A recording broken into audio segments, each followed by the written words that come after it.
Bonjour et bienvenue dans ce nouveau numéro du MAM Media, l'actualité en continu dans le monde. Abonnez-vous et cliquez sur la petite cloche de notification pour ne rien rater de nos prochaines vidéos.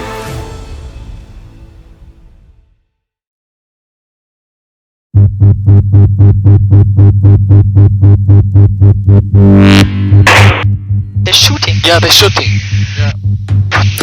Ce patrouilleur, qui porte le numéro 648, appartient aux gardes-côtes libyens. Support Libyan Coast Guard. Please keep your distance. Don't shoot at the people. Ils tirent en direction d'une embarcation en bois où se trouvent 63 migrants. They're shooting again. They're shooting again. Support Libyan Coast Guard. Stop shooting in the water. Les deux navires viennent de Libye, à environ 200 km de là. Une heure plus tôt, un appel de détresse indiquait les coordonnées de l'embarcation et précisait que de nombreux enfants se trouvaient à bord.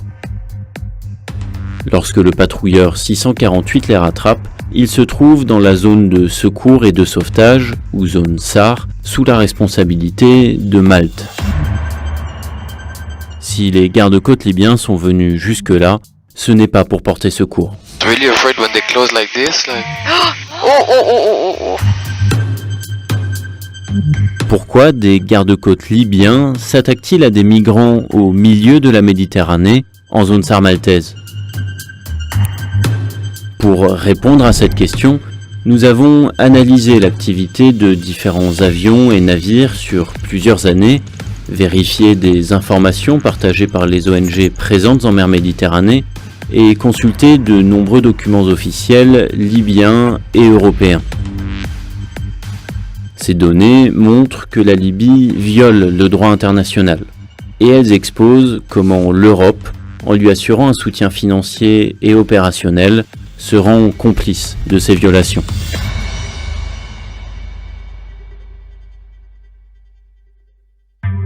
Quatre ans plus tôt, en 2017.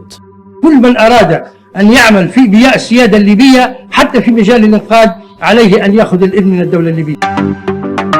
La Libye proclame unilatéralement la création de sa propre zone de recherche et de sauvetage, ou zone SAR. Un mois avant, la Commission européenne validait un programme de 42 millions d'euros pour soutenir le renforcement des frontières libyennes. Parmi ses principaux objectifs, on trouvait celui-ci. Aider les autorités libyennes concernées à définir et à déclarer une zone SAR libyenne en accord avec les pays voisins et l'OMI, l'Organisation maritime internationale. Et en juin 2018, la zone SAR revendiquée par la Libye est officiellement reconnue par l'OMI. Mais la Libye a-t-elle les moyens de ses ambitions ? Selon la Convention internationale sur la recherche et le secours en mer, les parties sont tenues d'établir des centres de coordination de sauvetage et de les faire fonctionner 24 heures sur 24 avec du personnel qualifié ayant une connaissance pratique de l'anglais. Lorsqu'elles ont déclaré leur zone SAR, les autorités libyennes ont indiqué à l'OMI qu'un centre de coordination des sauvetages, ou JRCC, se trouvait à Tripoli. Plus précisément, en plein cœur de l'aéroport international de la capitale, ici. Pourtant, depuis le début de la guerre civile libyenne, cet aéroport est régulièrement le théâtre d'affrontements entre milices rivales. Un lieu peu adapté à la coordination de recherche et de sauvetage en mer, 24 heures sur 24, 7 jours sur 7. We call them every time because we have to, but it's useless, to be honest. Félix Weiss est porte-parole de l'ONG Sea-Watch, qui conduit des missions de recherche et de sauvetage avec ses propres avions et navires. These numbers are changing more or less every month. So right now we have 9 different kind of numbers that we try to call. Sometimes they don't pick up the phone. Quite often they don't speak our language. Almost every time they're basically not able to render assistance or coordinate other actors in the vicinity. Ces défaillances des autorités libyennes peuvent avoir des conséquences tragiques, comme ce fut notamment le cas le 21 avril 2021. Ce jour-là, vers 8h GMT, ou 10h en mer Méditerranée centrale, l'ONG Alarmphone reçoit un appel de détresse à propos d'un bateau pneumatique et en informe le centre de coordination de Tripoli. À 9h, elle obtient ses coordonnées GPS et les communique aux Libyens. Selon l'interlocuteur d'Alarmphone à bord, ils sont près de 130 personnes. À 12h44, le centre de coordination libyen répond pour la première fois à un appel de l'ONG. Il indique qu'un patrouilleur a été envoyé pour faire face à 3 situations de détresse. Au cours de l'après-midi, Alarmphone informe régulièrement les autorités libyennes de la position de l'embarcation sans obtenir de réponse. À 20h, un officier libyen répond une seconde fois à l'ONG et indique qu'ils n'iront pas secourir l'embarcation à cause de la météo. Conformément à la Convention internationale sur la recherche et le secours en mer, si les autorités libyennes n'interviennent pas, elles doivent au moins solliciter l'intervention des bateaux à proximité. Ce jour-là, elles ne le font pas et laissent les Italiens s'en charger.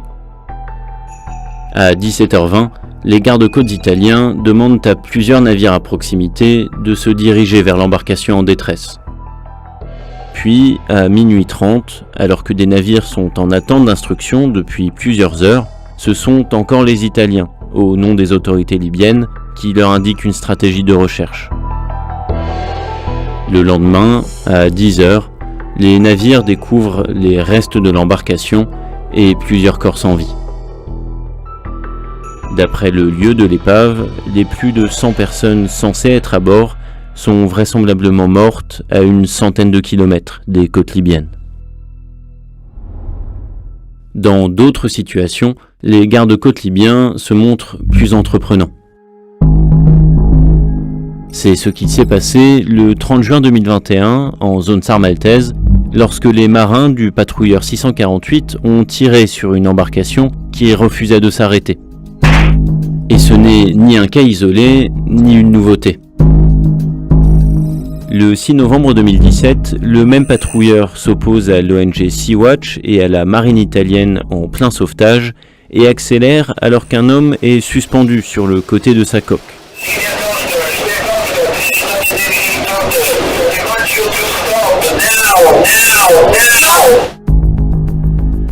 En septembre 2016, un garde-côte s'en prend cette fois physiquement à des migrants.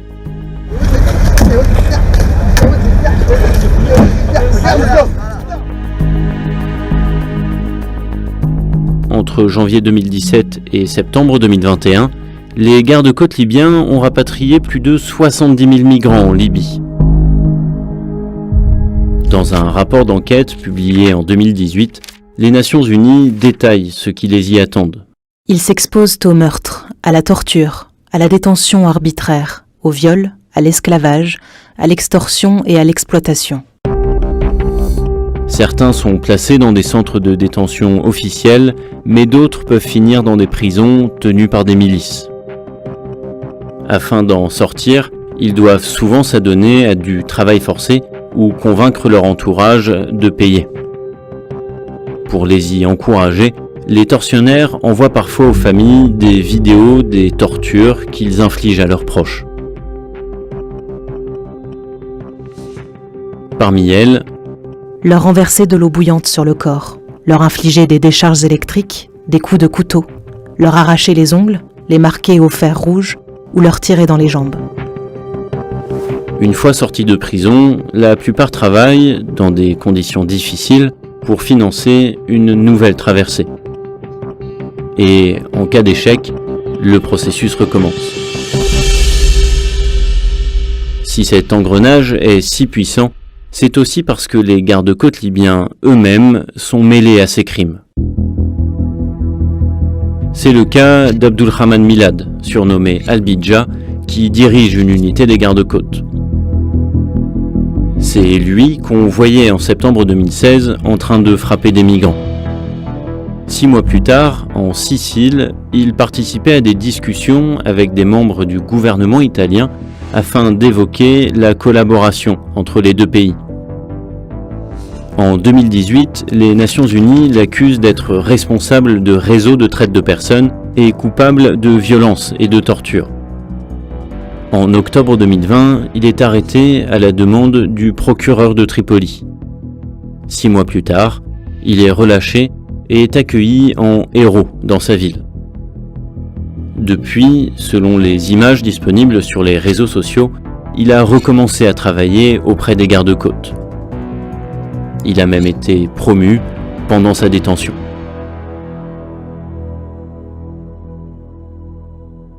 Si les institutions européennes dénoncent ces crimes, elles les ont pourtant facilités. Le droit maritime international oblige le responsable d'un sauvetage à débarquer les rescapés dans un port sûr. Or, pour la Commission européenne, la Libye ne peut actuellement pas être considérée comme un lieu sûr pour le débarquement. Avant la création de la zone SAR libyenne, les navires européens qui procédaient à des sauvetages rapatriaient donc systématiquement les rescapés en Europe. Mais en 2017, l'Union européenne participe à la création de la zone SAR libyenne.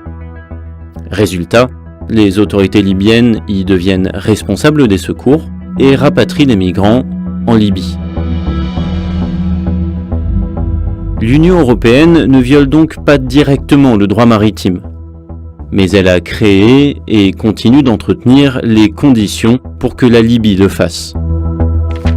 Depuis 2017, l'Europe a investi 87 millions d'euros dans le pays, notamment pour la formation des gardes-côtes et la création de sa zone SAR. L'Italie a également offert 6 patrouilleurs aux Libyens. Parmi ces navires figure notamment le patrouilleur 648, qu'on a retrouvé à plusieurs reprises en train de nuire à des opérations de sauvetage. Toutefois, la Libye ne possède aucun moyen aérien pour surveiller la mer ou coordonner des secours.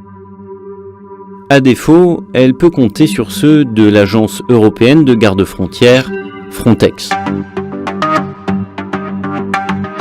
Depuis 2017, celle-ci met à disposition des États membres un dispositif de surveillance aérienne. Officiellement, il permet de lutter contre les trafics en tout genre. Toutefois, des journalistes et des ONG l'accusent d'aider les gardes-côtes libyens à détecter et à intercepter les migrants. Le but supposé, réduire le nombre d'arrivées en Europe. L'agence s'en défend, mais ces opérations sèment le doute. Sollicité par Le Monde, Frontex refuse de communiquer les données de vol de ces appareils. Mais les signaux radio qu'ils émettent sont collectés par la plateforme collaborative ADSB Exchange, qui a accepté de nous les fournir. Nous avons ainsi pu reconstituer et analyser les trajectoires de vol du drone de Frontex, actif depuis juin 2021 et basé à Malte. S'il découvre une embarcation en détresse dans cette zone ou dans celle-ci, l'agence doit respectivement alerter le Centre de coordination des secours de Rome ou de Malte, qui rapatrieront vraisemblablement les rescapés en Europe. Mais s'il détecte une embarcation dans cette région, c'est le centre de Tripoli qui est contacté, et les rescapés sont ramenés en Libye.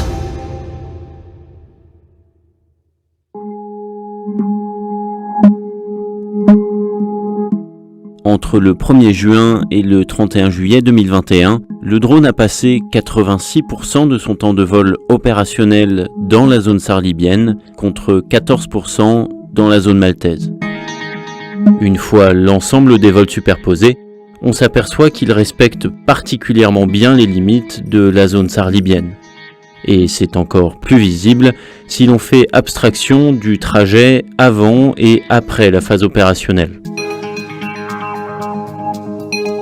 À l'intérieur de la zone libyenne, le drone suit régulièrement une trajectoire prédéfinie très précise que l'on distingue ici.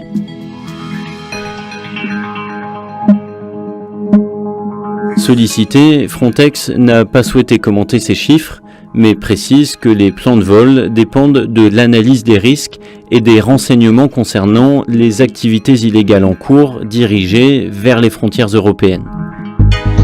Sur la même période pourtant, dans ces 3 zones, l'ONG Alarm Phone a eu connaissance de 52 situations de détresse. Parmi elles, seulement 52% se trouvaient dans la zone SAR libyenne et 48% en zone maltaise et italienne.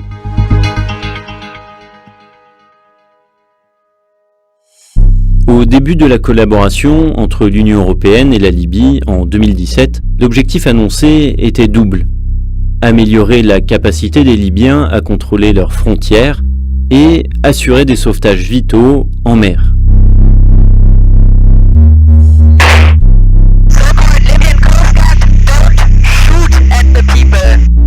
Le 30 juin 2021, les gardes-côtes libyens ont finalement fait demi-tour après une poursuite d'1h30. Les 63 migrants à bord sont parvenus à atteindre l'Italie sains et saufs. Mais c'est loin d'être toujours le cas. Entre 2017 et 2019, le nombre de morts chaque année en Méditerranée a certes chuté de 74%. Mais dans le même temps, le nombre de tentatives de traversée a lui diminué de 82%. Autrement dit, depuis l'implication des gardes-côtes libyens, soutenus et financés par l'Union européenne, les migrants qui fuient la Libye meurent toujours autant. La principale différence, c'est qu'une partie des rescapés autrefois rapatriés en Europe le sont désormais en Libye.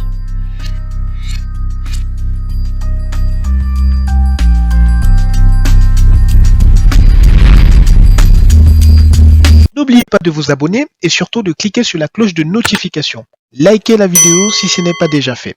Laissez aussi votre point de vue en commentaire.